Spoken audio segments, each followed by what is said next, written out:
Welcome to Draft Deeper on the No Ceilings NBA podcast feed. Thank you so much for joining us on this wonderful Monday morning episode. Joining me, as always, is my co-host, Stephen Gillespie. Max Bowl is not able to join us on today's episode. He's got a lot going on, but nevertheless, that's just been the mantra for Draft Deeper this season. It's been when the three of us can get together, it's an awesome episode. When it's just two of us, we're still keeping it rolling. And we're keeping the conversation interesting, fun, and engaging as always. Steven, how are you doing? I know that's not going to change on this episode. I think we're gonna get into a few hot button topics. What's going on? Man, I'm doing awesome. March Madness is always one of my favorite times of year. And ever since being, included into No Ceilings over the past 2 years now, it's just been even better. So I'm excited for everything that we've had going on. I'm excited that now we get to ramp up with tournament time, which means that here soon it's going to be intel season and interview season. Like there's just so much going on at No Ceilings at large, but in Draft Deeper too. And I'm just excited for all the stuff that we have coming down the line. We're trying to schedule new player pieces that we're going to be releasing over the next few months. We're getting interviews lined up with all sorts of players, coaches, other scouts, people in the industry. Yeah, there's a lot of coordinating to go on, but that's what makes it so fun, right? The number of people we get to engage with in this space is pretty astonishing at times, and it's a blessing, and I'm very thankful for the opportunity we have, not just us at Draft Deeper, but also as a No Ceilings collective as a whole. So yeah, if you aren't locked into NoCeilingsNBA.com, please make sure you're subscribed over there. Yes. Our own page just released another banger of a piece on the day we're recording this. We're getting into this podcast Sunday afternoon, right before the big slate of games with the tournament on Sunday. But she did a piece on Riley Kugel that I thought was incredibly enlightening. Somebody who I didn't think we envisioned would be in the draft conversation for 2023, but nevertheless, he had a stretch of, I think it was like 5-6 games at the end of the year for Florida where he just came on in a big way, showing his scoring ability, 6'4", 6'5" combo guard. Make sure you read Paige's piece because she breaks down not just the scoring impact, but also some of the pick and roll playmaking, some of the defensive flashes he's shown at Florida. So make sure you check out her piece. But what Steven and I want to get into today, we're obviously going to talk about the tournament to an extent, right? There are two teams that have made a lot of noise in regards to prospect conversations in this tournament. That would be Duke and Arkansas. So we're going to run down those teams and talk about some of those prospects. But there are a few conversations that Steven and I wanted to have on this episode because a lot has happened since we've really gotten the opportunity to sit down and record an episode of Draft Deeper. I have a fun podcast coming out in the feed tomorrow, a little home and away show with Chuck over at Chucking Darts. We're going to talk about some of the matter that we're getting into to start off this podcast. But the Scoot Henderson and Brandon Miller debate has been an absolute whirlwind, Steven, since you and I have actually talked last in podcast form. If everyone was on the No Ceilings playback stream the other day that we did with a bunch of us, I know we were getting into some of those thoughts and we were having some debate, but the opportunities we have to bring that conversation to Draft Deeper, we have to take advantage of that, right? We have to kind of give the people what they want. If this is the only place in reality where they find you and I talking about this stuff, Steven, we need to make sure that those people are locked in and engaged as far as how do we feel about that debate? Where do we see this going and playing out as we inch closer to the 2023 NBA draft in June? This conversation, it kind of peaked up out of nowhere, right? Like I didn't expect this to be taking place when it did. But the reason why it's taking place, Steven, is that a lot of smart people in the industry have taken notice as to what's working in the NBA, what are some of the trends, what are the types of players that NBA teams are looking for, and they are gravitating towards the type of player that Brandon Miller is as a wing / forward at Alabama, 6'9", 200 pounds, 19 points per game, 8.2 rebounds, 44% from the field, 39.5 from three on 7.4 3-point attempts per game, and then 85.7% from the line. So you're seeing shooting ability. You're seeing high-level feel in terms of the improvements he's made as a ball handler this year. You're seeing the improved ability to attack the rim and ultimately finish once he gets downhill. And then the overall scoring impact, how he's been durable, how he's played in so many games for Alabama this season.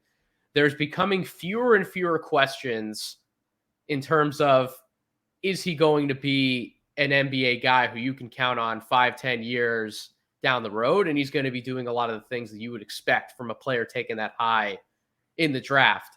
And then you throw in the fact, the icing on the cake, 89th percentile in total offense, 89th percentile in total defense. This two-way impact. We're going to break down some of those individual pieces to his game, but you have to compare that to what Scoot Henderson's done in the G League Ignite, which is he's played in 24 games himself. I get it. He hasn't been quite as durable as Brandon Miller. He's had some injury trouble, but in those games, he himself has averaged 17.6 points per game, 5.1 rebounds, 6.4 assists to 3.3 turnovers, over a steal per game, 44% from the field, 54.9 true shooting percentage, 26.8 usage rate. So he has played up a step in competition in terms of playing in the G League versus playing in college. He's taken over a lion's share of the usage. He's had to do more on the court for that team.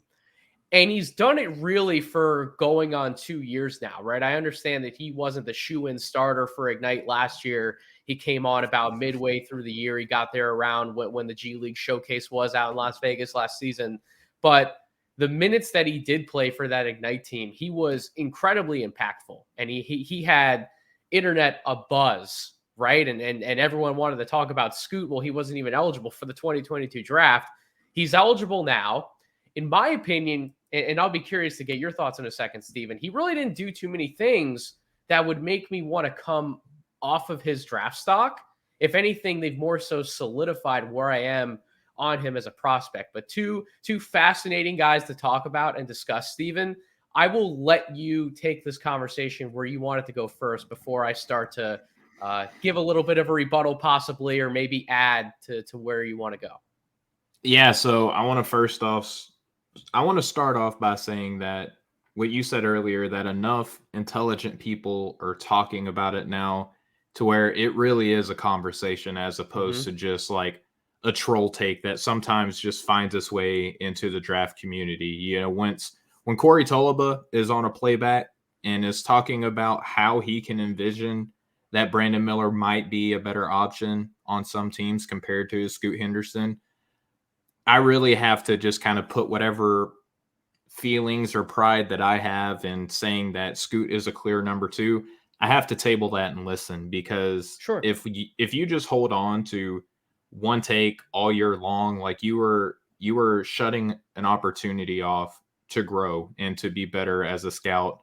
And that applies to all areas of life anyway. But Nathan, there's so much that is built into this argument. Like as you were going off on your beautiful soliloquy, talking about all the aspects that you have on how Scoot has performed, how Brandon has performed, things of that nature. I just had like an inrush of thoughts about how early in the season we had the whole Scoot versus Victor Wembanyama conversation, right? And how in any other draft class, Scoot goes number 1. And that was like a clearly drawn, clearly defined line in the sand take that, listen, it's not Scoot's fault that he is in the same draft class as another generational type talent. And that had been like the one conversation that we had, where now later on in the year, it's like, well, is Scoot really the second best prospect in this class? So it feels like all season long, we have had to sit back and listen to why Scoot isn't as good as X player. And I don't know why I feel like I have like a personal interest in that conversation. And just being honest, like it kind of pokes at me a little bit to where I'm like, I have like anger as like one of my initial reactions when I hear this. I'm like, Scoot is clearly like a very, very good player. And all season long, we have had to listen to people poke at weaknesses instead of lifting up other players, right? Like Victor Wembanyama is talented enough to where you don't have to talk down about any sort of negativity that you could see in Scoot Henderson's game, but we've done that all year long.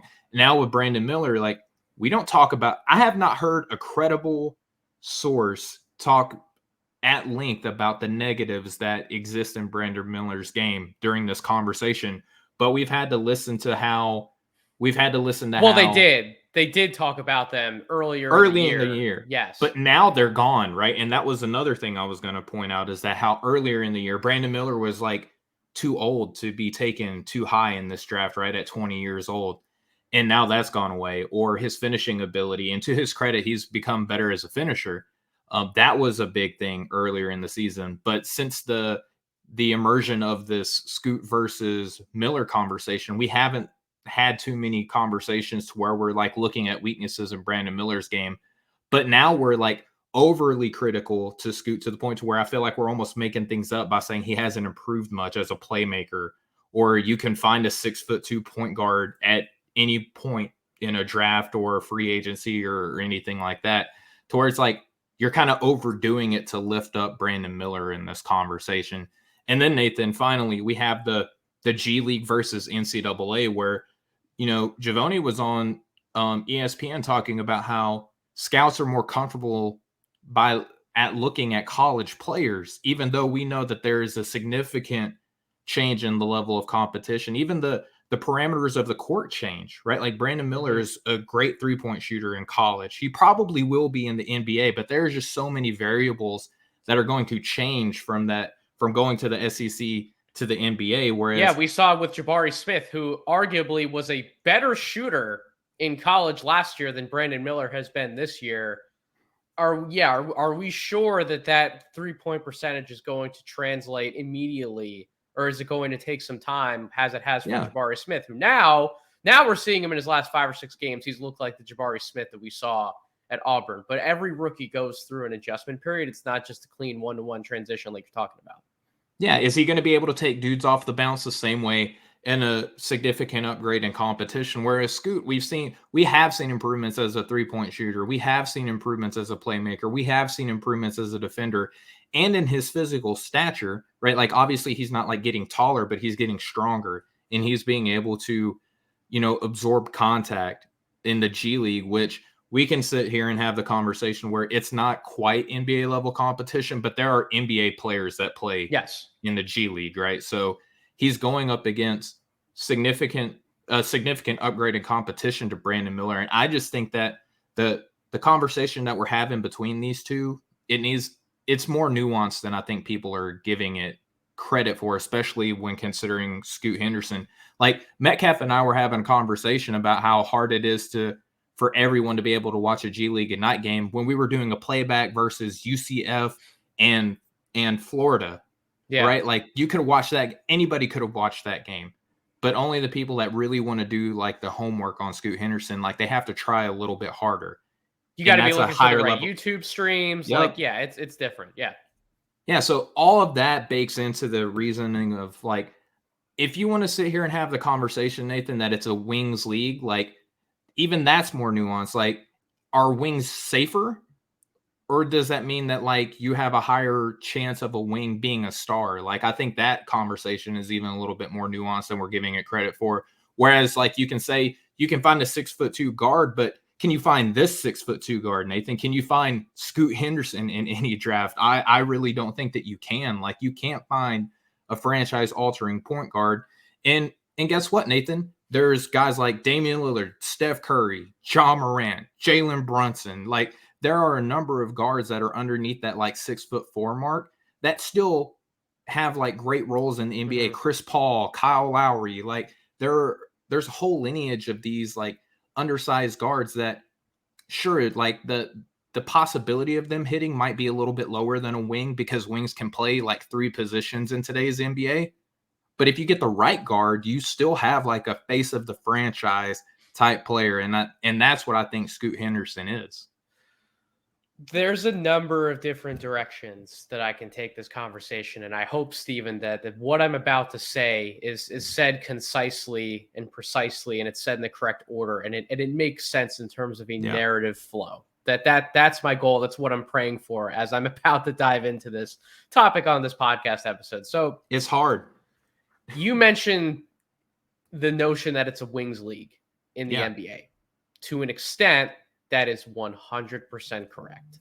At the end of the day, the players who are deciding whether championships are won or lost throughout the majority of history were certainly big men back in the day, right? These centers who were just physically dominant and were opposing over anyone who went against them. The Kareems, the Bill Russells. You can go on and on down the list. Hakeem when he won a championship with the Rockets. Like these guys with size who are also incredibly skilled in their own right on either or both sides of the ball.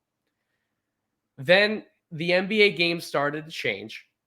It became a very perimeter takeover oriented league. And there have been a number of guards who have done well, who have won championships, who have propelled their teams to playoff level success. A few of them happen to have come from the Detroit Pistons, but there have been others. There's been someone incredibly special like a Steph Curry, for example. But for the most part, it has been bigger guards, wings that have essentially determined championship level outcome. To now, it's to the point where we're in the NBA.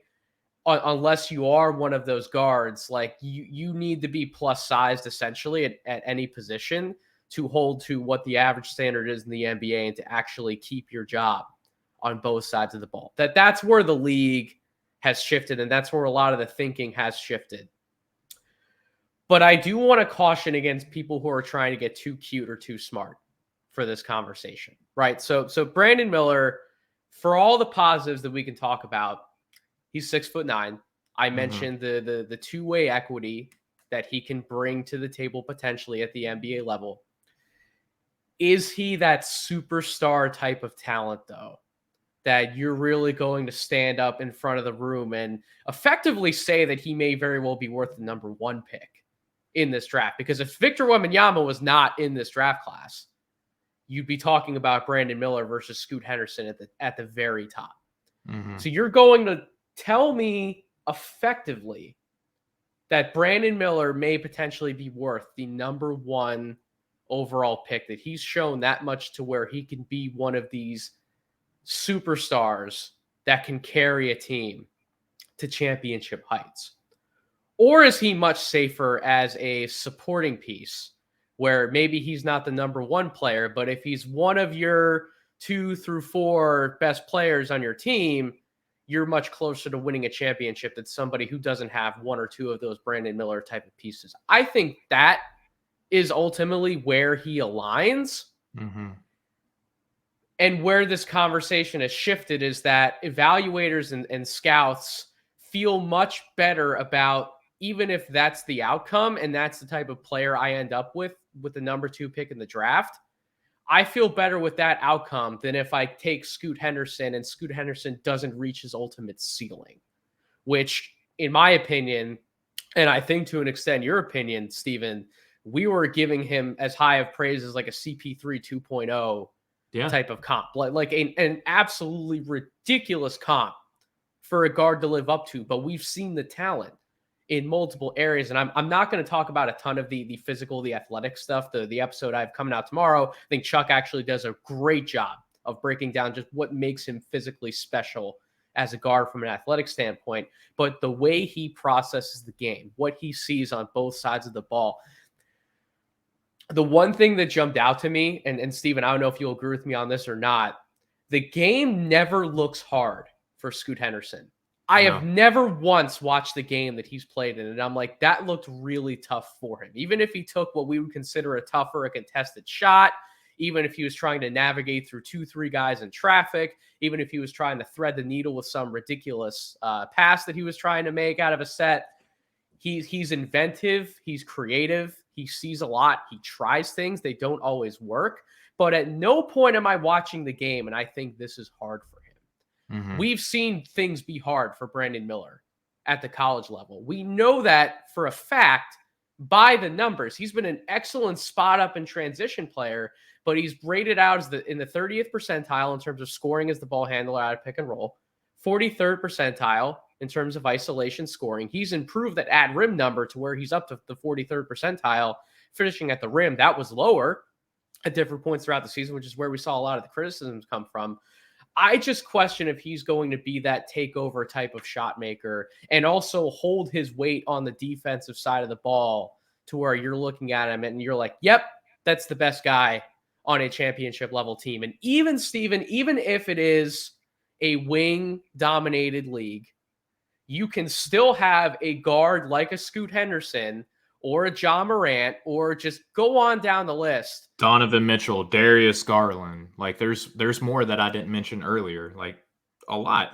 Be the second best player on a championship team. And in a number of nights in the playoffs, all the way through the finals, you've seen these guys even have a number of games where they're the best player on that team and really impact winning and success. And for me to sit here and turn down drafting that player at number 2 to try and make what I feel is a safer bet with Brandon Miller, who, by the way, and we're saying all of this, he's not a bad player. Like, no, you and I agree. We're open for debate. We want to have discussion. We want to have conversation. If somebody brought Amen Thompson to the table, is like, can we have a Scoot versus Amen debate? Absolutely. Like, let's talk it out. I'm not going to agree with you, but let's talk it out in case I'm missing something and I really need to go back and rethink parts of my evaluation. We are more than open and willing, all of us in No Ceilings, to have these conversations and to engage in the debate. But for me to definitively say here, after I've come to an endpoint in both of their evaluations, and say that I'm going to pass on the guy who has a ceiling to where if he reaches it, who, by the way, Scoot Henderson is as bit of motivated to reach that ceiling as any other player I've ever evaluated. We've seen all the interviews, Steve. We've heard him talk to people.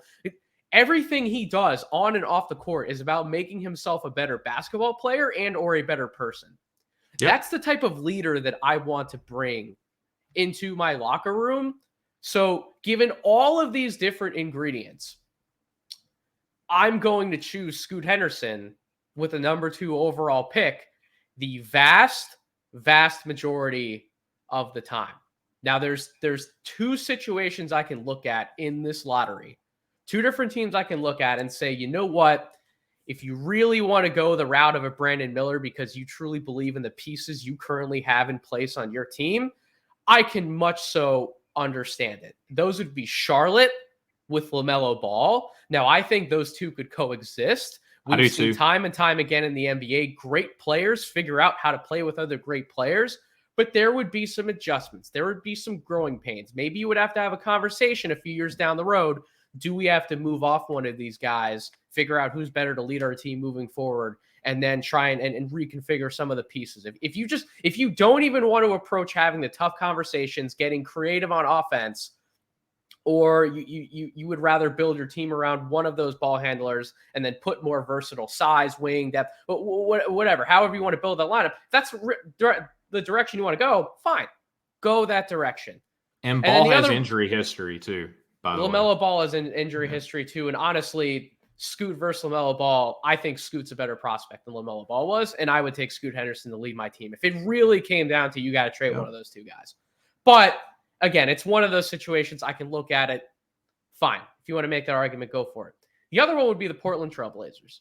They're locked into Damian Lillard at this point, and rightfully so. They're a small market team. They're not a big player in free agency. They can trade Damian Lillard. What is the likelihood they're going to get another star of his caliber to replace him on that team? Like, we can say that for the high ceiling we think Scoot has, and I do believe he's going to reach it. Damian Lillard, as Brad Usher, one of my favorite guys in the NBA space, posted the other day, he has a statistical argument as a top 10 point guard in NBA history. So given how beloved he is to that city, to that franchise, how he genuinely wants to be there, we've got to stop saying they need to trade him or he needs to go somewhere else to get a ring. It's not going to happen. It's done. The conversation's over. They have him. They have Anthony Simons. They have Shaedon Sharpe. All three of those guys either deserve to have the ball in their hands or you want them to have the ball in their hands at different points throughout the game to get reps to continue to develop. So those two situations, fine. Make the Brandon Miller argument.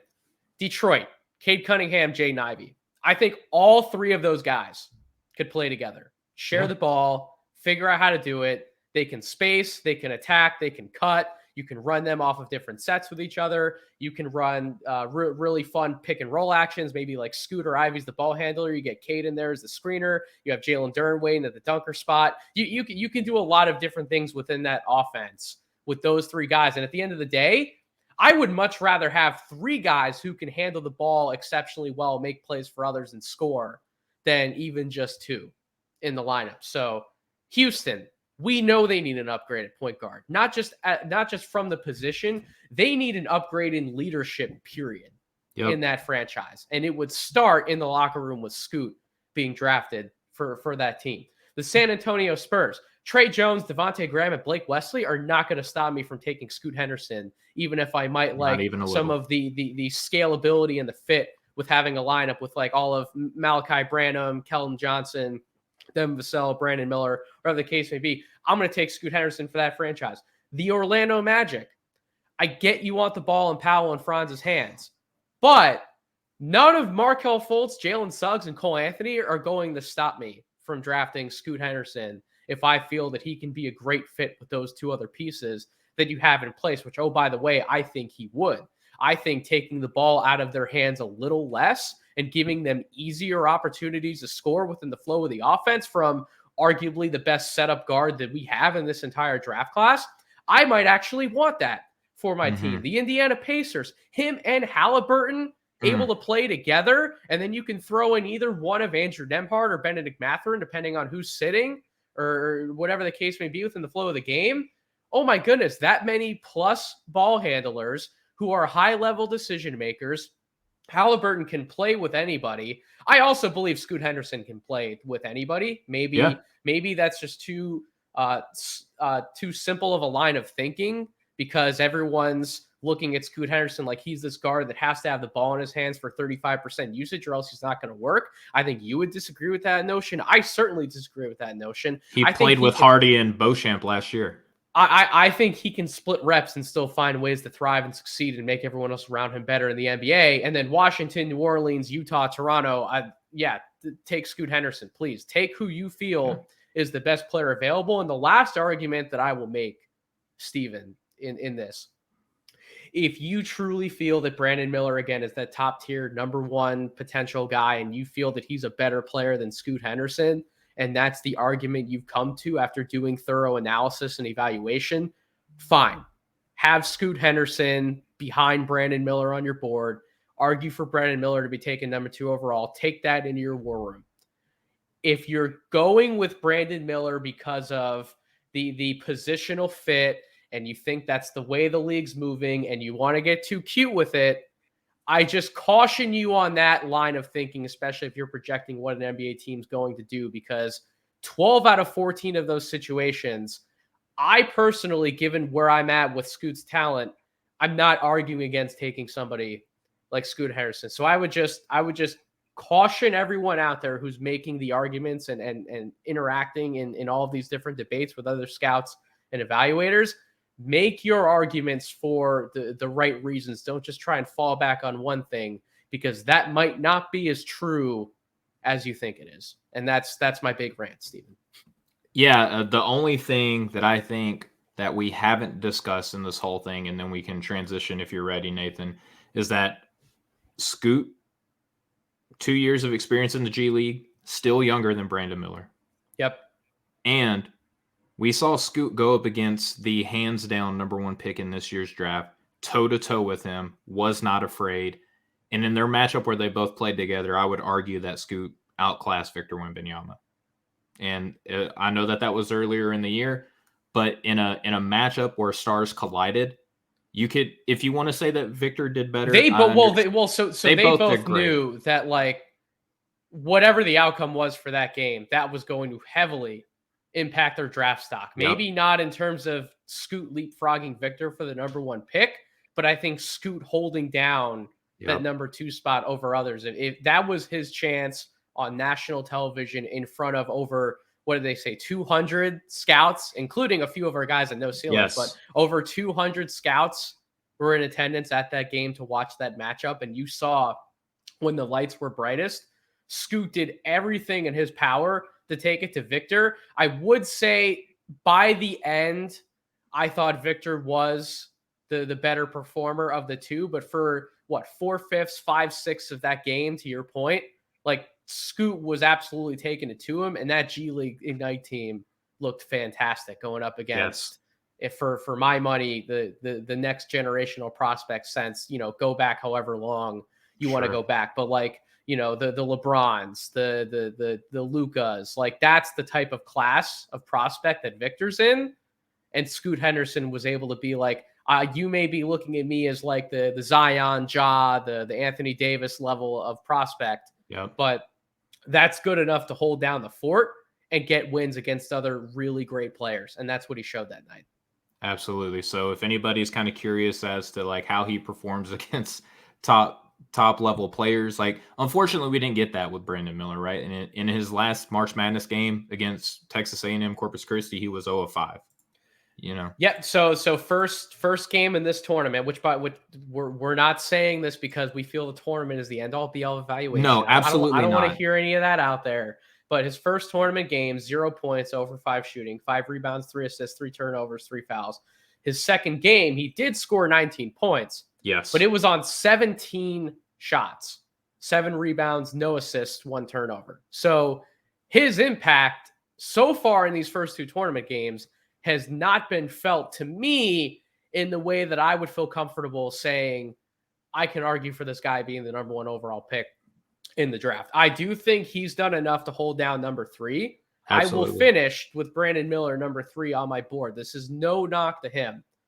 But I just think if we're tiering off these prospects, I would have Victor in his own tier. Mm-hmm. Then I would have Scoot in his own tier. And then I would have all of Brandon Miller, Jarris Walker, Cam Whitmore, and the Thompson twins in their tier. That would be the next tier on my board. And I think Brandon is at the top of that tier. Jarris is looking super nice. Jarris looked monstrous. We've had a few people in our playback stream actually bring up the idea of Jarris maybe being the number 3 player in this draft. I've toyed with it. I've had that on my big board. Like I said, I think Brandon's earned that spot. Yeah. But Jarris, yesterday, as you're talking about, was the perfect example of even if he's not dumping in 20-plus points and filling up the stat line in that regard, he's going to get you the rebounds. He had 6 blocks in that game. He was putting a lid on the basket, showing you defensive versatility, timely playmaking, just being in the right spots, knowing what to do at all points throughout the game. That's what I've seen. And then I also had the luxury of being front row with our own Corey Tulaba, Temple against Houston, seeing Jarris's best shot-making game of the year. And I can just see the type of player he can be where he has a baseline floor of I'm going to impact every single game that I'm on the floor for, with the upside of I could very well turn into one of these awesome mismatch scorers. People can't deal with me on the block. Well, they can't necessarily deal with me when I pull them out away from the basket either. So that, he scares me, like legitimately terrifies me. That fast break little dump off pass that he had where he was running full speed at the defender and still had the finesse to the little fingertip pass and step out of the way to not draw a charge. I was like, oh my goodness, I would be so scared if I saw Jarris Walker run at me full speed. Jarris is awesome. And then I know we will have a deeper discussion at some point when we get Maxwell back about Cam Whitmore. I actually think Cam Whitmore's had one of the most underrated seasons as a prospect. Nobody wants to talk about him because he was on a dumpster fire Villanova offense. But go back and watch the tape, look at the numbers, break down his impact individually and what it can mean for projecting him forward at the NBA level. There is a discussion for him being literally in that same group. Like, could we argue Cam Whitmore over those 2 guys for number 3 overall? It's going to be fascinating as we get closer to the draft. Yeah, this is going to be great. Top of the draft.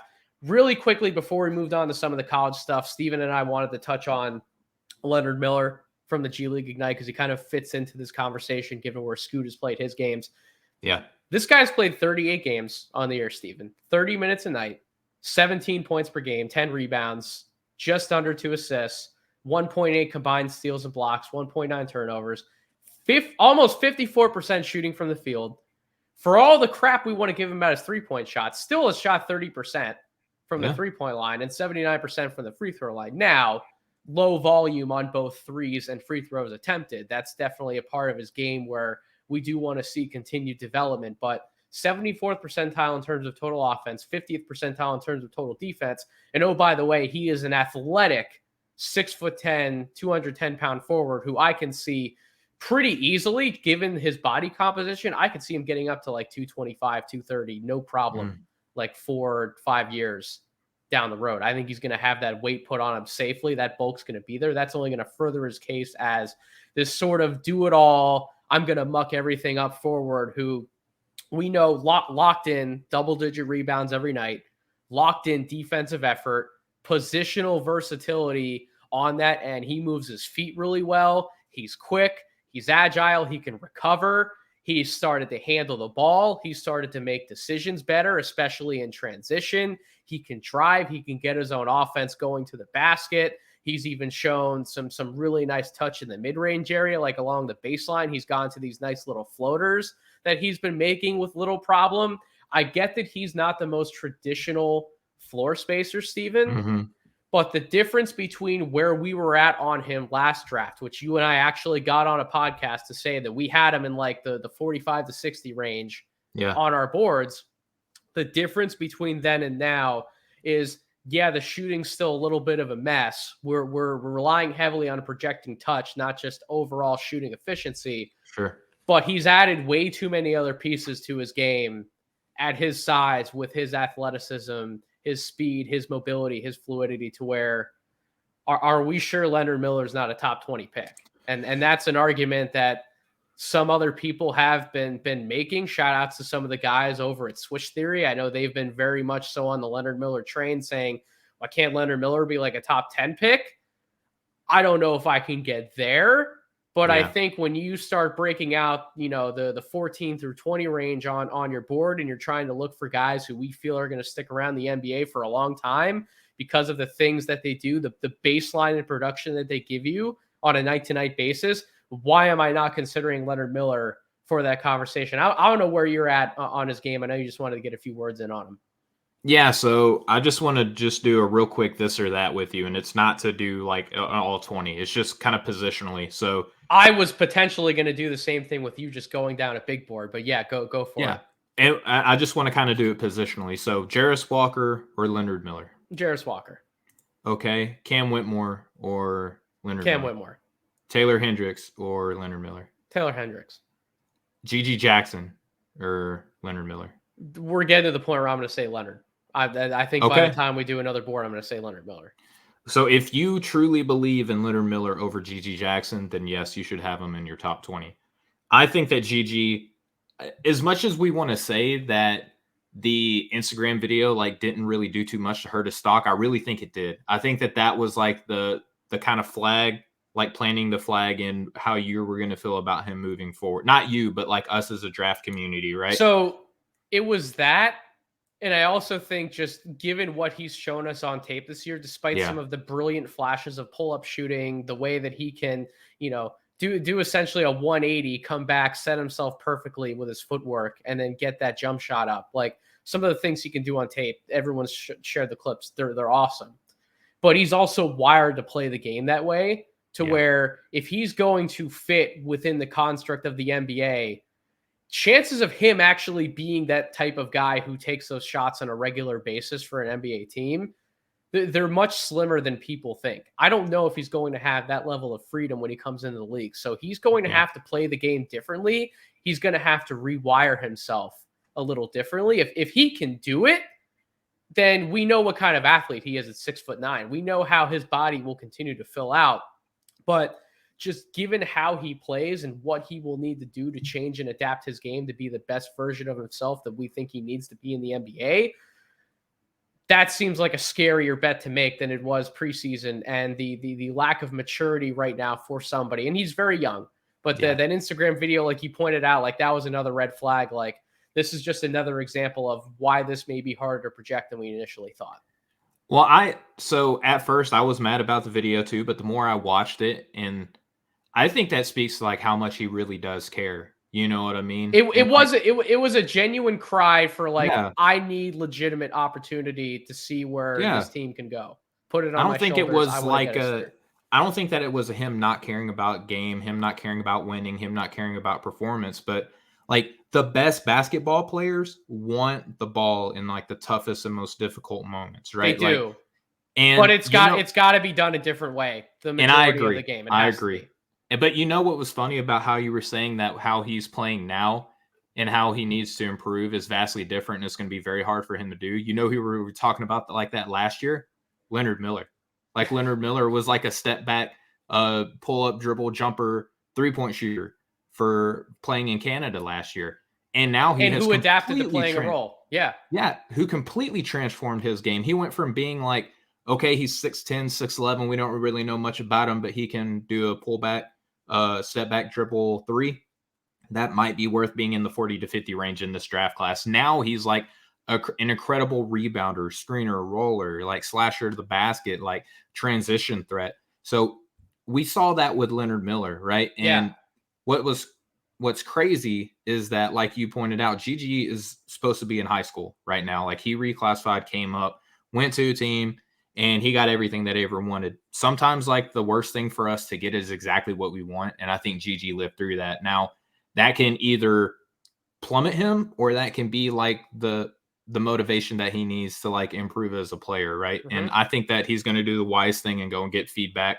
He might stay in the NBA, but the raw potential that he has, the age that he like, guys his size are not supposed to be able to do the things that he does, nope, right? Absolutely not. And NBA teams are going to look at that. So I think if you're at that point now where you look at Gigi and Leonard and you're saying I might take Leonard above, then yeah, have him in your top 20. I have him in this like incredibly, like I think the case for going 20 to 25 to 35 now, that little range of prospects is a lot deeper than it was like say a month or so ago when we're starting to see guys like Dereck Lively starting to come up into contention now. Like there's other players in that little mix that are starting to make cases and names for themselves that I don't think a lot of us were kind of expecting. We're going to talk about Dereck Lively in a second, but yeah, so I think that Leonard has made a case to be in that like 25 to 35 range.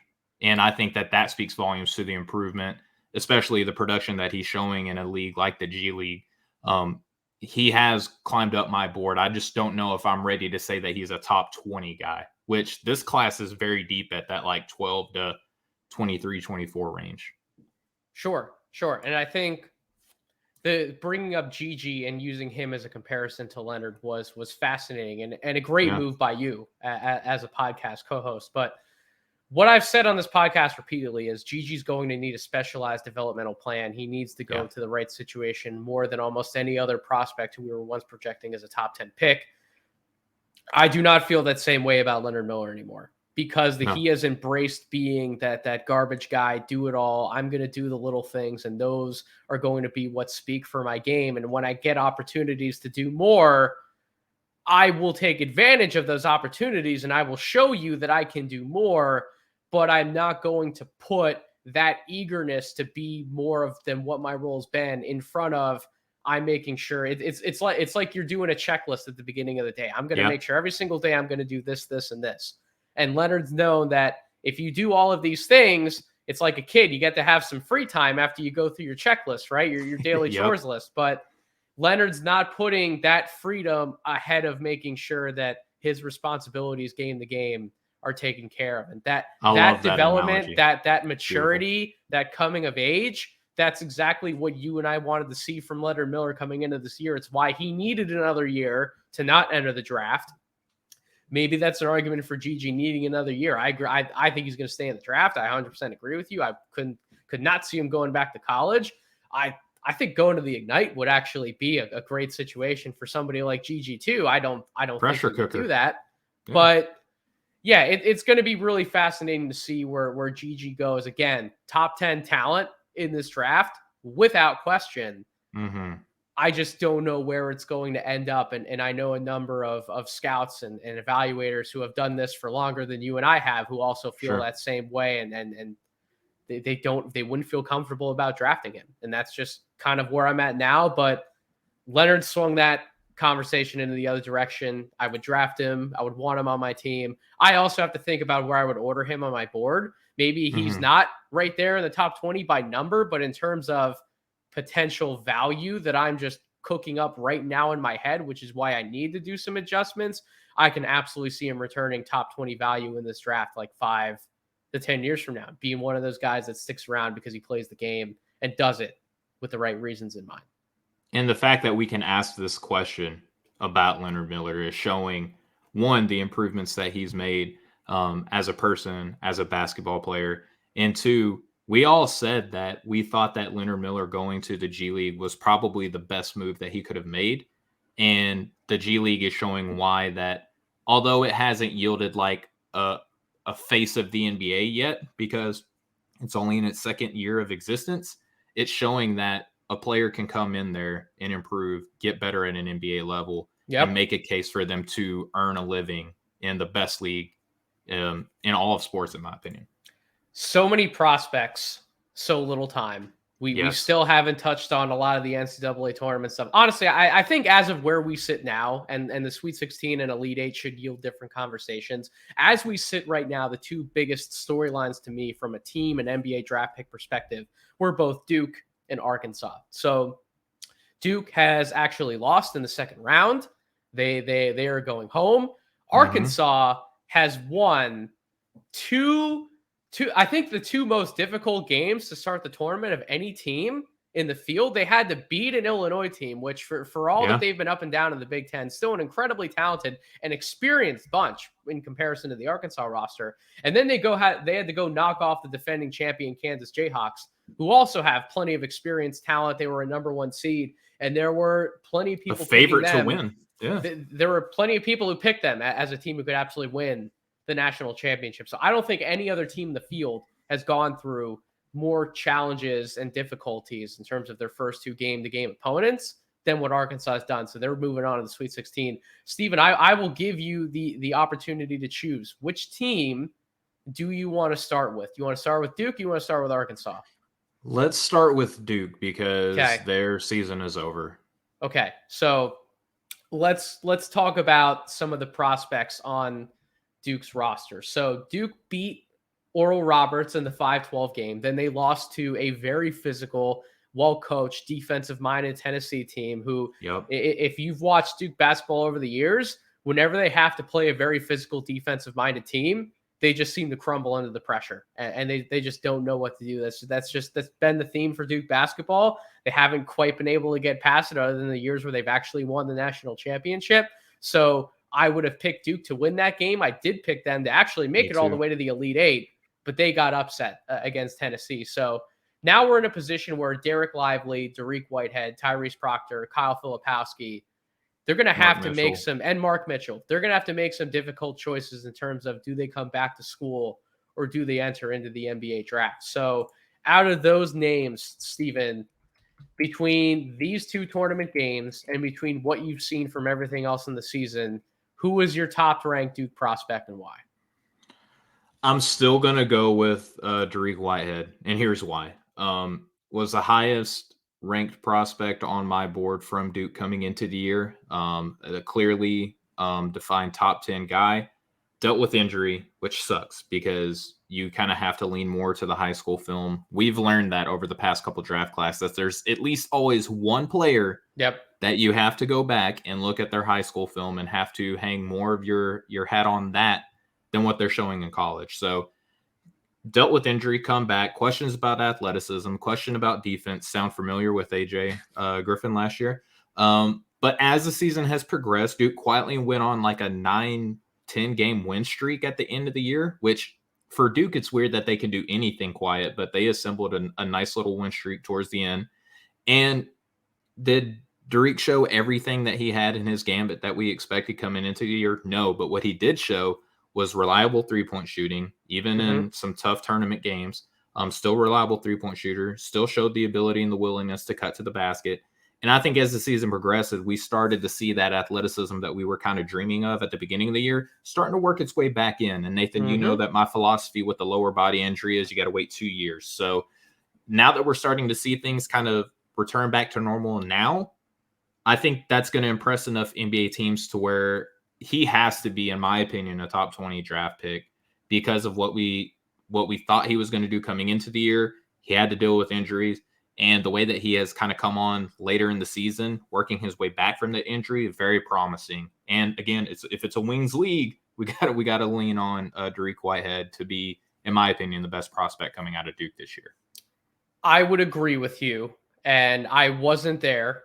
not too long ago, even as long as 2 weeks ago. I wasn't there. I had Dariq Whitehead just outside my top 30 because I still had enough questions. And then I started to actually go back before the tournament and watch some of the recent game film to close out the regular season. And now we've seen what he did in the NCAA tournament, I believe against Oral Roberts.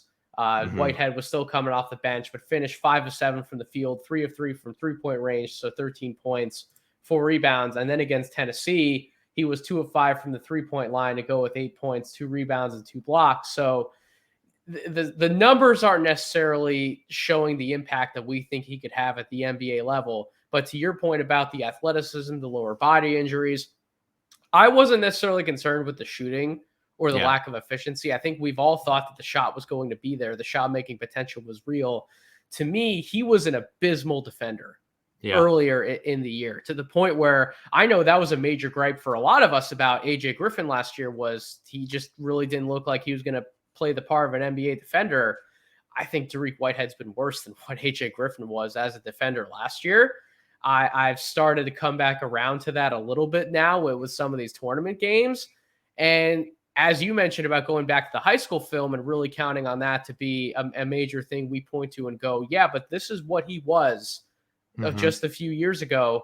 You know, Tyler Metcalf talked to us multiple times about the junior season tape and then parts of the senior season defensive tape. Like he has been a legitimate, wing defender at the high school level. And we thought that given everything was going to work out for him, that would also be something that translates, making him a two-way wing, somebody who I ranked as high as number 3 overall on my preseason big board. It's been really tough to watch some of the results this year, certainly mixed, but we're starting to see more of that player come alive. And it's a reason why I would also, I believe at this current moment in time, rate him as my top Duke prospect. But Dereck Lively's made it a conversation. This was another guy who I didn't have him as high as Whitehead preseason, but I had him very comfortably inside my top 10 prospects coming into the year. And now you're seeing the legit 7-foot plus size, the fluidity, the mobility, the coordination, the rim protection, absolutely elite shot blocking, high level finisher around the basket, the short roll playmaking capability, how he redirects the ball. The way that he plays hot potato for a big man is pretty impressive. You do not see that from guys his age a lot of the times. No, he may not be handling the ball in the half court and making a lot of fun passes off the move like an Evan Mobley or an Alperen Şengün, but just how he's able to essentially be a quick redirection hub. And then the threat of that opens things up for him in the roll game as well, because if defenses try to play too far up to account for that possibility, then he's going to slip by you, get all the way to the basket and finish the lob because nobody's jumping as high as he can to get that lob. The consistent rebounding ability, the effort's been much better this second half of the year. Lively also looks the part of a top 20 pick. So my board's getting pretty crowded already, Steven, because I just rattled off 3 guys who I believe are top 20. Scoot Henderson and Brandon Miller are obviously top 20 guys to me, where there's a lot of talent in this draft. I do think that once you get past like 25, the field gets pretty murky. And I'm not sure that I would want a late first or even like an early second round pick in this draft. I think there's a lot of guys who could vie for those spots. I question if I would make the right decision. But I do think in terms of depth, this top 20, top 25 group of guys is pretty loaded. And I think overall will make for a decent rookie class. But those are my top 2 guys. I'm assuming Lively's also number 2 for you on that team. Yeah, I mean, as much as we're talking about Whitehead with the highest upside, I think that Lively is probably the safest to be in the NBA for a very, very long time as at the bare minimum, a rotational big man in the NBA. That's not to say that I don't believe that Whitehead doesn't have some level of safety either, but you could just like easily see everything that Lively has done, who was the number 1 player in his class, experienced a lot of lows early on in the season, did not quit, did not give up, did not say, I'm going to sit here and pout in my role. As a matter of fact, I'm going to take this new role that I was not expecting coming into the season, and I'm going to be a star in the role. And that's what he's done as the season has progressed. And I don't know of an NBA team, organization, scout, anything like that would look at him doing the things that he's doing right now and experiencing a little bit of adversity in terms of role and fit on Duke, if I'm being quite honest, and be like, yeah, I don't want that player on my team. Like, absolutely, Lively has earned a role as a rotational level big in the NBA. And that is worth at least being in the top 25 if we know that there's only about 20 to 25 prospects every draft class that stick around in the NBA. Yep. And I know that we're trying to do our jobs and project for the 2023 NBA draft, but now we've seen some people also come up and say, well, Tyrese Proctor might be the best long-term prospect on this Duke team, period, regardless of whether he does ultimately come out for the 23 draft. If he stays at Duke for another year, comes out for 2024, the type of game that he had today, Steven, was a big reason and why I wanted to talk about him earlier in this year. Is keep an eye on him. He might potentially challenge for lottery status. And I don't think he was able to put enough together to really make that kind of a push in this draft. I think putting him up in debate against some of the other more established point guard prospects like a Jalen Hood-Schifino, for example, I can't get there with that kind of a debate. JHS has just been too consistent for what, even when he's been inconsistent, the top tier games that he's had, Proctor has not been able to match anywhere close to those top tier games. And I understand that Proctor, for all intents and purposes, he was the best player on the floor for Duke yesterday against Tennessee, a really experienced, crafty defensive team. But I think another year of seasoning for him would do him some justice. But if this is the Tyrese Proctor we're going to get potentially all year next year, Steven, 16 points, 6 assists, 2 steals, perfect command over the game, still needs to continue to work on the three-point shot, but his pull-up shot making inside the line around the free throw area extended, boy, he is a fun 6'5" point guard prospect to talk about for the future. Is he your number 3 Duke prospect on your list, or would you still have Filipowski ahead of him because we're trying to project for this year? Where are you at? If I'm projecting for this year, I think it's Filipowski, but that's not to say that I'm taking anything that Proctor has done late in the year lightly, because he has just been phenomenal in a lot of aspects. And Nathan, if you recall back to our conversations that we had about Duke at the beginning of the year, one of the key factors, in my opinion, for Proctor being a first-round pick this year was him being the clear point guard over Jeremy Roach. That never happened at all this year, right? So Roach has proven to be kind of a more steady guard throughout the year, which I don't think that a lot of us were really anticipating or expecting.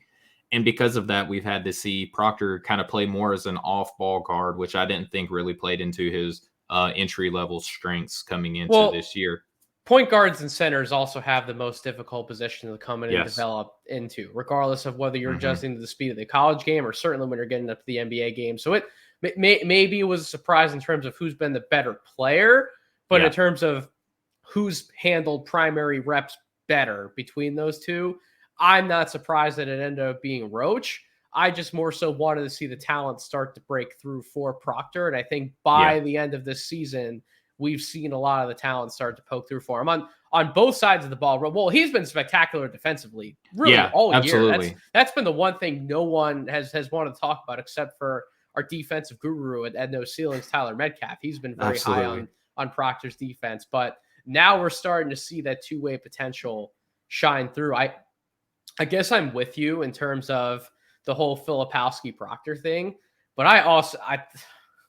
it's hard to find a 7-footer that can move and do the things that Filipowski can do. Like, that's really the biggest thing for me is, like, Proctor, like you said, another year seasoning, another year potentially being the primary creator for Duke next year would really kind of, he would be allowed to show out a little bit more. But Filipowski has, like, done some initiating and done some creative things on the block, on the perimeter at his size. It's just really kind of hard to find. So I've been trying to talk myself into Filipowski for that reason, because he's 7 feet trying to do the things that he does. I can't get there, Steven. I don't have him in my first round, but I wouldn't draft Kyle Filipowski. I would let another team take him. And if he puts all of it together, then great. That team would have really struck something with a 7-footer who can do some of the things that he can do. Yeah. But I think the ball handling's clumsy, even though it's a 7-footer trying to do those things, but I do think it's a little clumsy. I don't Yeah. think he's coordinated enough off the bounce to get away with a lot of those same things at the NBA level. He's been a high volume, low efficiency player all year. And then we certainly have questions about his overall defensive impact. So you're getting out of the box guaranteed. You're getting a guy who he can give you double-digit rebounds on a night-to-night basis. He can finish some really easy plays inside, but everything else he's doing away from the basket, other than some of those passing flashes, it can be pretty inconsistent on a night-to-night, or even in terms of whether it's going to translate to the NBA level at all. I don't know. There's just something about me that I just don't think it's going to work in the way that some scouts want to say that it will.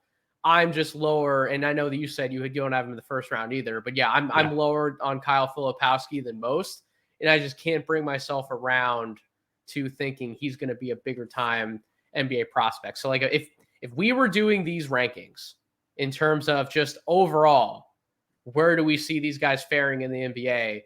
I think I'd probably still have Whitehead 1, Lively 2, although it's close. I could flip the two of them. Proctor's right there at 3. Proctor could end up being the best out of all of them by the time it's said and done. I think Mark Mitchell has a strong case to like long term, because I would certainly have Mark Mitchell ahead of Filipowski. I think Mark Mitchell's going to be a next year guy. I think he will have a first round case next year. I love his versatility at his size. He's playing out of position at Duke right now. Is. Like if you look at him as a forward, the things that he can do, the defense, the floor spacing, the ball handling, the slashing as a 4-man, he has more skill than he's been able to show at absolutely. Duke this year. Absolutely. So I think that I would have Lively, Whitehead, Proctor, Mitchell, all 4 of those guys, and you can rearrange the order.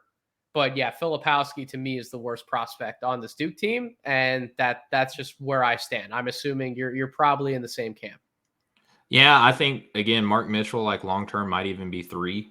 Could because be because of the depth at guard in the NBA, the depth at 4 in the NBA. Like Mark Mitchell might have more staying power and be like upper half of the top 30 power forwards in the NBA. Like that's how I look at it. He could, and it's tough to rank those guys like that because we're just so focused on one draft. At this point, I'm not trying to think about the 2024 draft, but I think Lively and Whitehead are pretty safe to come out. I think Proctor and Mitchell would be better off to stay, and Filipowski were just questionable on his impact, which brings us to Arkansas. Yeah. Again, your Hogs, Woo Pig, the team that is, we're now in the Sweet 16. We've talked about Anthony Black and Nick Smith, and to an extent, Ricky Council all year long, even some Trevon Brazile talk at the beginning of the year. We need to talk about Jordan Walsh.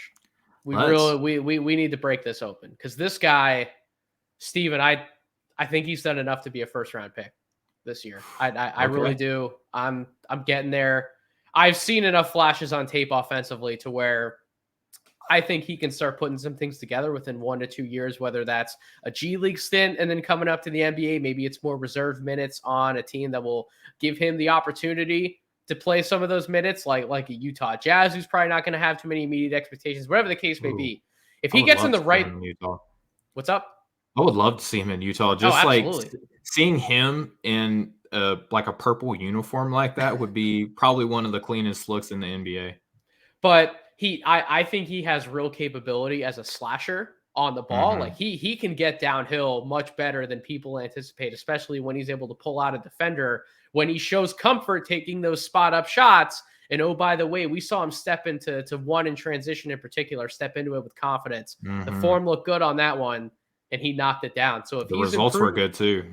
Yeah. If he's improving as a spot up guy, I think he's got real equity as a slasher, as a downhill driver. He can make decisions off of those drives as a live dribble pass. We've seen some of the passing flashes from him. They've looked good. We know he's a capable interior finisher, springy athlete, jump out of the gym athlete, can be a lob guy, can catch, can cut. You can involve him in some really fun screen and roll actions, I think, in time as he continues to fill out and get stronger. And then all of the defense that you get with I think he's the best perimeter defender in this draft class. Man, I would have to don't say know. yes. Like Case and Wallace might have some words for you. Rain Repair might have some words for you. But he's in the conversation. Rupert, I would put in that conversation. I got to be honest, dude. I've come down on Case and Wallace's defense. And this is something the feed's going to hear when I have a conversation with Chuck on the podcast coming out tomorrow. When I watch Kaysen play defense, I get the instincts.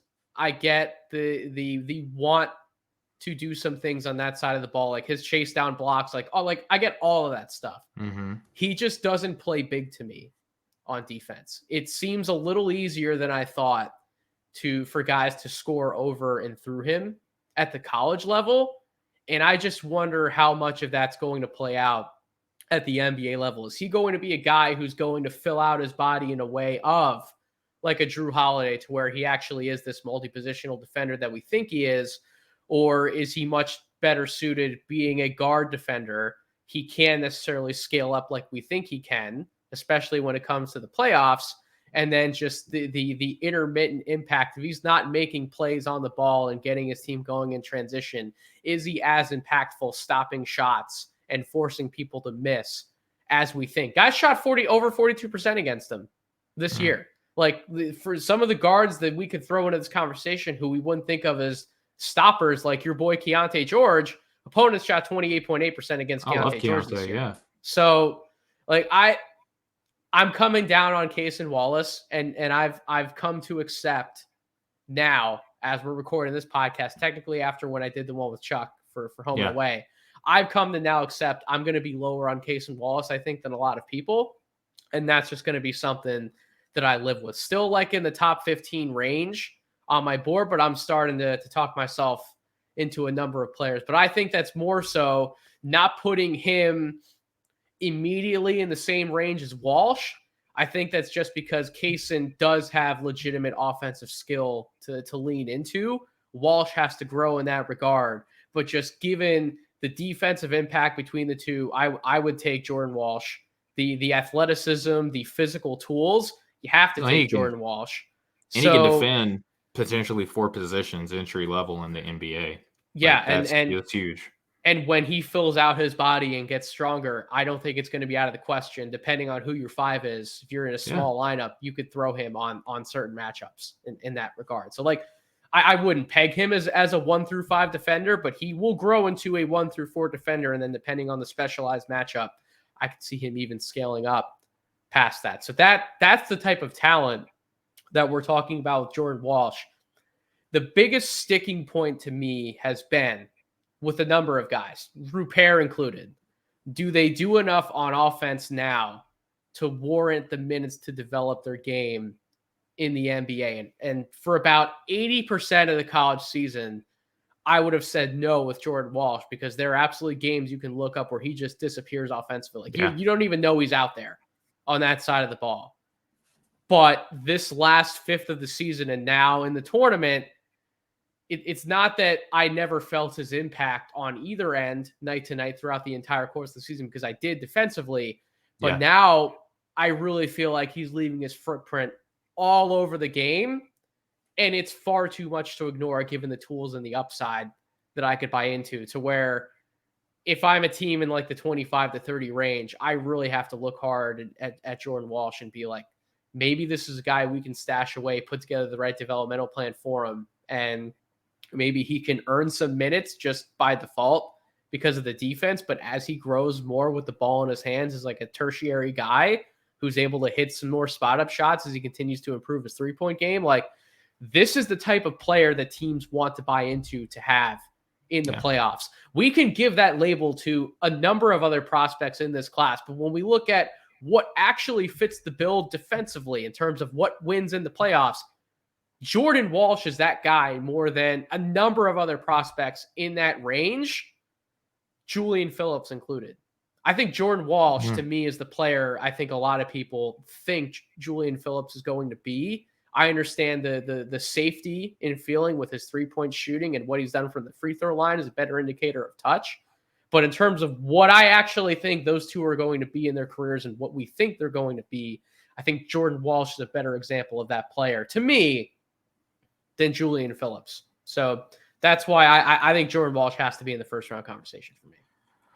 I don't know if I'm going to, and sometimes, like, just as an Arkansas fan, I typically like try to make myself lower on players to like check a natural bias. I got that it. I think. You're about to try to bring me back down to earth here with your points, but go ahead. So the jump shot is what's going to make the difference for Walsh, right? Like, it's going to make the difference. Like, he's either going to be Thabo Sefolosha in the NBA if he has a jump shot, or he's going to be Andre Roberson in the NBA without a jump shot, right?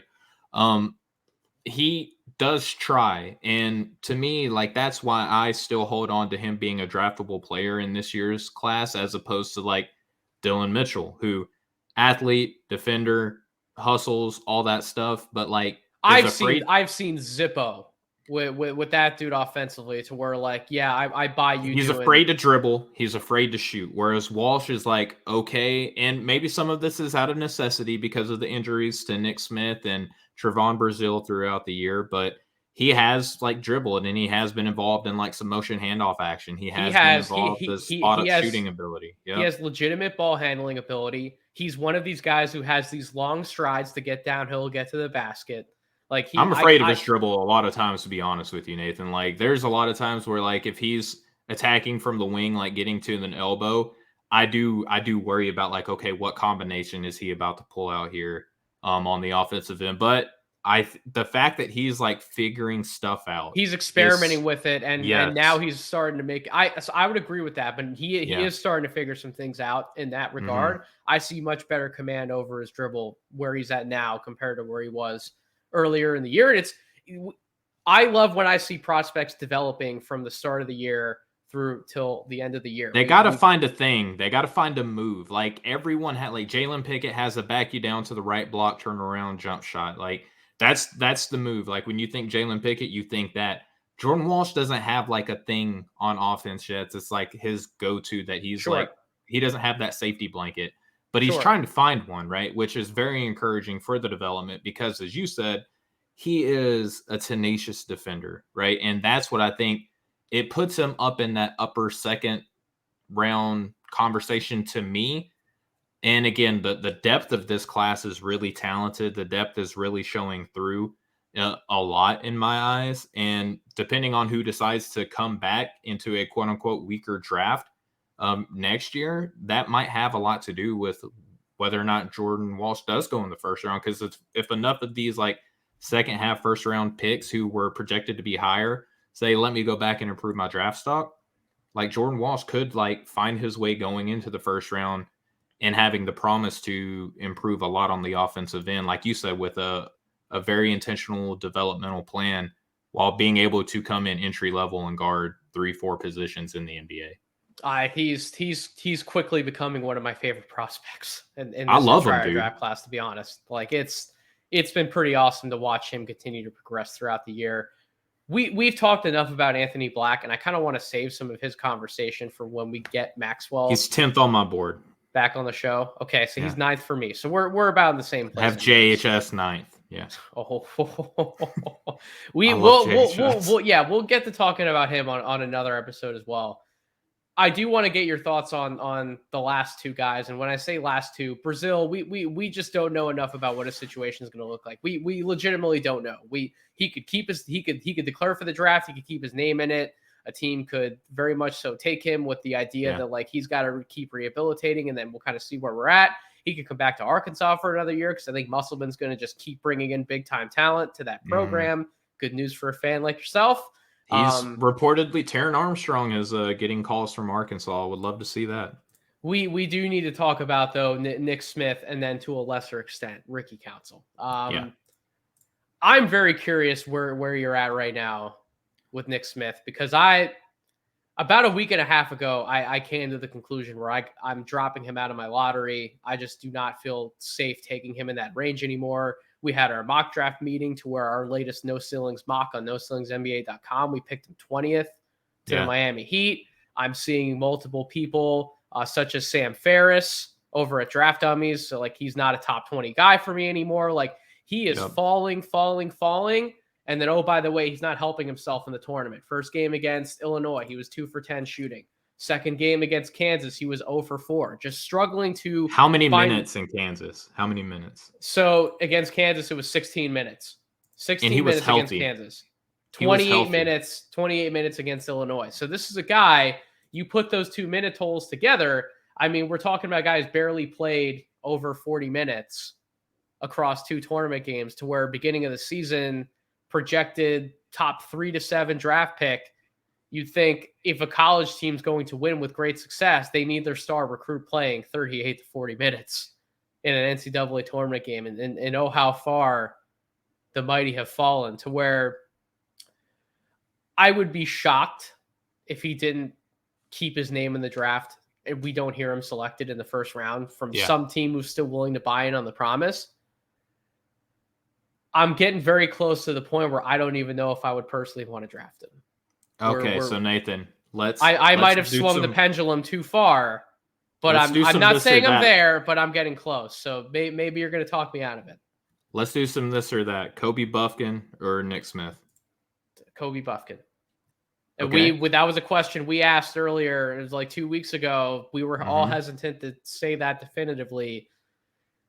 I just think what Kobe Buffkin has as a finisher inside, I'm not sure Nick Smith's going to get there.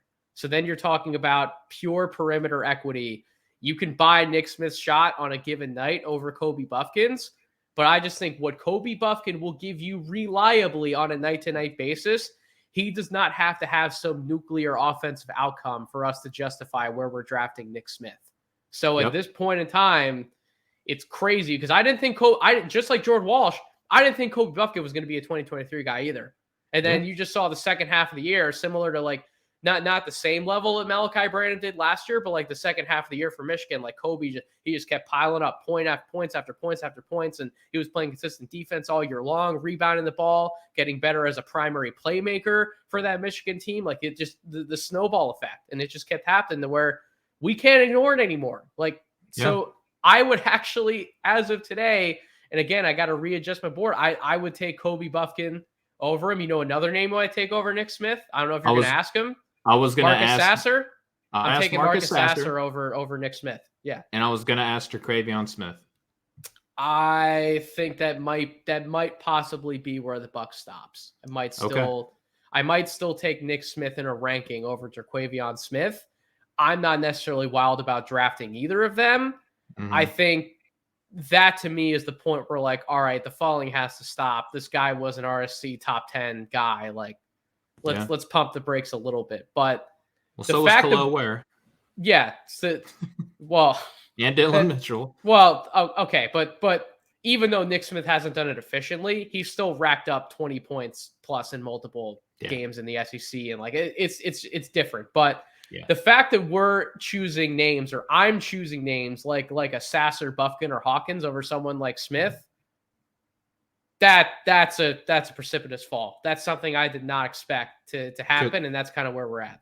Because if you're telling me that you're picking Buffkin over Nick Smith, to me that means that Nick Smith is not in your lottery now. And if you're telling me you're picking Sasser over Nick Smith, that means that he's not a top 20 guy to you right now. Nick Smith's probably like that 25th guy on the board. And so if you were to pick Traquavion Smith over Nick Smith, to me, you're like even that would have meant that he's like not even in the first round. Correct. So that's why I had to let the buck stop with Traquavion. But yeah, even me saying him that he's 25th on my board compared to not too long ago where I viewed him as a potential top 10 pick. Oh, how the mighty have fallen. But it's not just Steven, and we talk about this all the time, right? We want to value production when we evaluate for the draft, but it's more so about projection than just production. Not only has the production not been there, but I also can't get to a point where I'm projecting some of these things to get better. I just think some of these negatives and these deficiencies that he has are just baked into him. They're who he is. And if they wouldn't change at the NBA level, if he's not able to better handle the physicality at the NBA, if he doesn't improve his finishing at the rim, if he does not improve his ability to want to hunt or draw contact, if he does not improve his decision-making and his ability to score out of the pick and roll, other than when he gets 2 feet in the paint, he tries to go to the floater. And even that's been hit or miss to an extent this year. We like it. We think it's a good shot, but even that hasn't been efficient by the numbers this year. if all he's going to be is a very volume 3-point / volume long 2 guy who we're not even loving all of those shots he creates, we addressed at the top of the podcast with Scoot Henderson, how I never think the game's hard for Scoot. I've seen a bunch of shots that look pretty damn difficult for Nick Smith.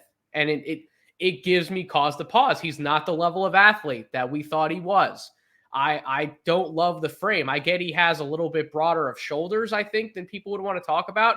But the rest of his frame, man, it's really narrow. I don't know how much bulk he's going to be able to add on. And then he's another one of these guys who's had injury concerns. Like everything just snowballs as it did with Bufkin in the positive way. It's all snowballing for Nick Smith in a negative way. And I get that the buck has to stop somewhere, because at some point we have to look back at the high school tape and what he did before he got to Arkansas and a lot of the injuries.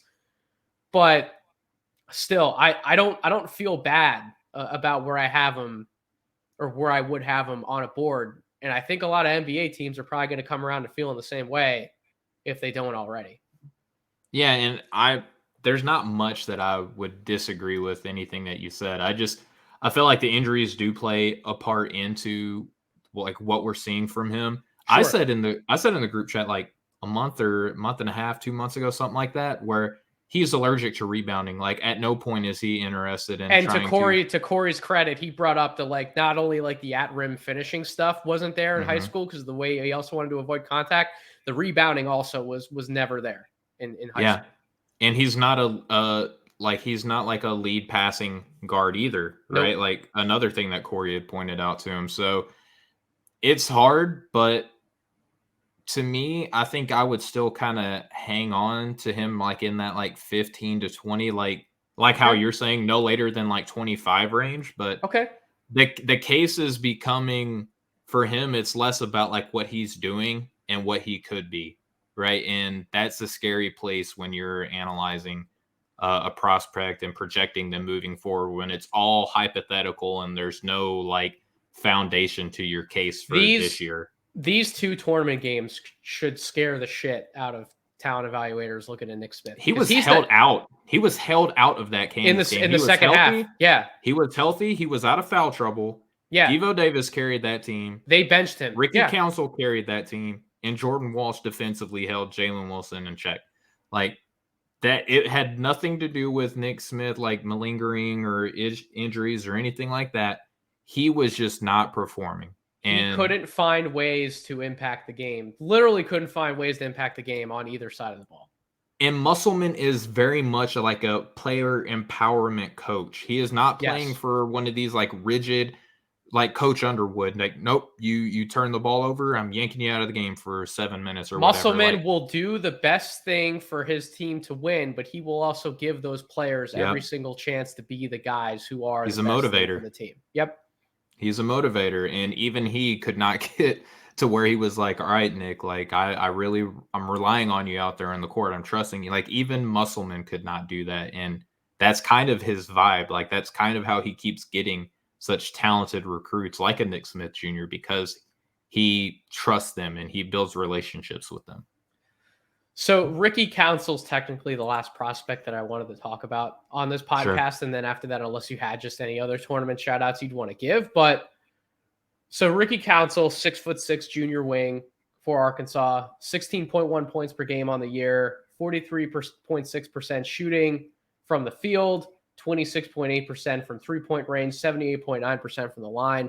One of the funkiest players that we have in this draft, man. Like, I get that I think by default, just by the production, by his size, his build, where the NBA is at in terms of positional value, like he has to be a top 50 guy. Mm-hmm. I'm not eager to draft somebody like Ricky Council. There are varying opinions across the NBA draft landscape. Like some people have him as like a top 20 guy. Some people have him as a definitive first rounder. Some people have him pretty comfortably in like a 30 to 45 range. And then you have some people like me he might still get there, but I think as of right now, he's like outside of that top 45 range to me. And it's really because I just don't think his game translates to the NBA as it currently stands. So you mentioned how Ricky Council at times has carried that Arkansas team in some big games. Even so far in the tournament, he's done it in a very unconventional way, right? Like, how many NBA teams are going to give him the same leash, the same volume for him to jack up 18 shots a game, plus however many times he gets to the line? If he's getting to the line 8, 9, 10, 11 times, how many possessions is he going to have the ball in his hands to get the numbers that he's put up as averages in college? You know what I mean? Like, there's a difference between a guy who could get 16 to 18 points on. It's not that it's low volume, but it's an easy ways to project, like, yeah, this guy's going to get the ball in those same situations in the NBA. He's probably going to be able to put up similar production, if not better, as he continues to develop. With Ricky Council, the 3-point shot's not there. I don't think the 3-point shot's going to be there. So if it's not there and he's living off a heavy volume of mid-range or I just need to get to the basket like 20 plus times, I just don't know how easily that can be replicated in the NBA, unless it's exclusively a team has him as like their 7th, 8th man on the bench and is like, all right, Ricky, here's 10 minutes, go cook, just go make something happen for us, keep the energy high because you're getting to the basket a lot, because you're drawing fouls, keep the energy high, and then let's give the starters some time to rest, and then we're going to yank you and we're going to put the other guys in. Like that's the type of role I could see him playing at the NBA.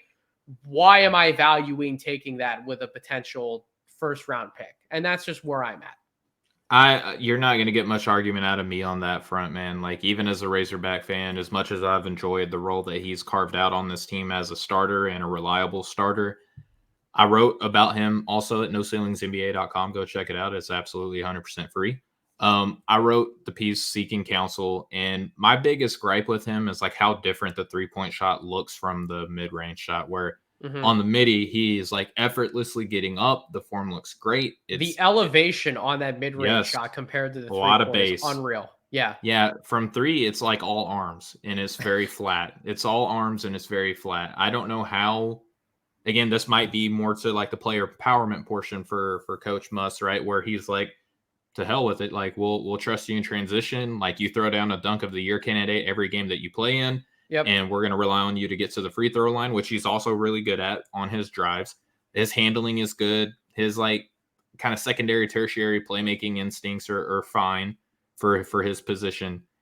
It's just that he's going to be asked to do so much off of the ball, and the 3-point shot is like the biggest question mark. And for a wing in today's NBA, like, that's not really going to vibe well. So it's got to be there. It at this point, it has to be there, because he's not providing enough plus value everywhere else, like a Walsh, for example, to where he's not a stopper on defense either, to where like he can't hang his hat specifically on that either. He has upside. Like, I think he can play decently well there, but it's not scalable and it's not consistent. So yeah, he's pretty limited, I would feel like, on the number of positions that he could defend, like on a case by case. He's like a 2-3 guy. Like, I would say exclusively 2, like depending on the 3, like maybe, but he's not going to cover down on every 3 in the NBA, right? I don't want him getting switched in the post, and I don't want him at the top of the key guarding a lot of ball screens. So absolutely. So to your point, like, could he be like back into the rotation because he just is like a Derrick Jones Jr. type, where he could just like wow the crowd on dunks and stuff like that, and transition opportunities if he's in the right rotation? Sure. But he doesn't have the same length, defensive capability. He's a great athlete. Like, there is a path for him to find a way to be in the NBA for a couple of seasons, but the entry-level stuff with him as a shooter just has me concerned. And again, he's pretty limited positionally on defense too. Yep. So Arkansas, a great collection of college talent for sure. I think there are a number of pros on the roster.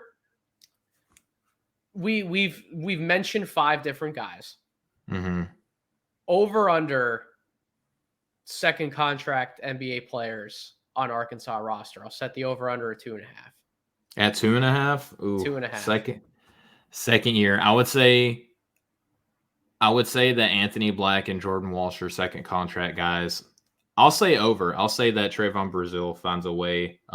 If he doesn't declare this year and comes back for maybe another year, I think that there's an opportunity for him to be a second contract guy. By history, I would be encouraged to say the under. I think I will hesitantly go over.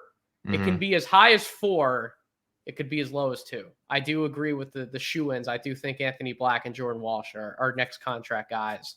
Yeah. Again, I feel much safer if Jordan Walsh came out next year and another one of these guys, but I just think what he's done, like he's going to have too much buzz. I do think he's going to come out this year ultimately. But Steven, that was great conversation through I and love that. through That was a fun on this show. episode. This was philosophy. This was current rankings. This was projection. We covered some of the tournament stuff. Mhm. Any other shout outs you want to give anywhere else, be it tournament stuff or just any other draft thoughts in your mind? No, I'll just go ahead and kind of start plugging some stuff, man. I know this upcoming Sunday, as everyone's listening to this, I will have like a Jordan Walsh piece, and it's going to be continuing on from my scout takes where I've asked like a number of different, NBA scouts outside of the No Ceilings family, just kind of their thoughts and opinions. A couple weeks ago, I dropped one on Jalen Hishafino, and it was pretty well received. So my second one is going to be on a player that we just got done talking about a little bit, Jordan Walsh. So I'm really looking forward to that one dropping on Sunday. And, again, just shout out to everyone who's been following everything that we've been doing, man. Shout out to Maxwell, again, who couldn't be here on the show. He's been doing a lot of great work, man. And I'm proud to be a part of the Draft Deeper team, proud to be a part of the No Ceilings family, and just excited again, man, for everything that we got going down the pipe.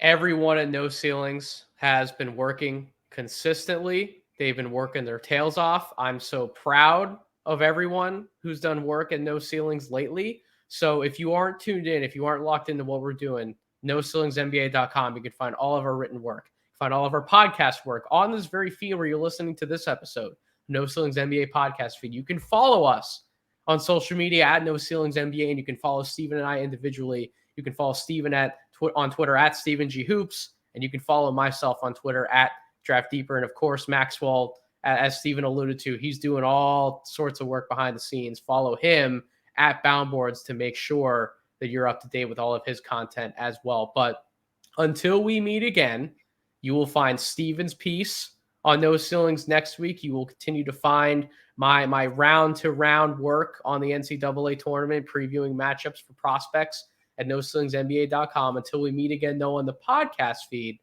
thank you all for listening, and I hope you all have a wonderful rest of your week.